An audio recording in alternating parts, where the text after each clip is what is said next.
பாளையங்கோட்டையில் உள்ள நெல்லை cancer care centre சார்பில் உலக புகையிலை ஒழிப்பு தினத்தை முன்னிட்டு விழிப்புணர்வு பதாகை ஏந்துதல், மனித சங்கிலி மற்றும் புகையிலை ஒழிப்பு உறுதிமொழி ஏற்பு நிகழ்ச்சி நடைபெற்றது. நிகழ்ச்சியில் உதவி காவல் ஆய்வாளர் மகேந்திரகுமார், நெல்லை கேன்சர் கேர் சென்டர் முதன்மை மருத்துவ அதிகாரி டாக்டர் சாரதா உள்ளிட்டோர் பங்கேற்றனர். டாக்டர் அபிராமி புகையிலை ஒழிப்பு உறுதிமொழியை வழிநடத்தினார். மருத்துவர்கள், செவிலியர்கள், பணியாளர்கள் மற்றும் கிருஷ்ணா மருத்துவமனை செவிலியர்களும் கலந்து கொண்டனர்.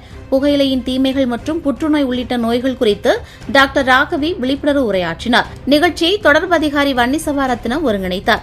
சமூக பணியாளர் பிலால் நன்றி கூறினார். புகையிலை இல்லாத சமூகத்தை உருவாக்க உறுதியேற்று நிகழ்ச்சி நிறைவடைந்தது.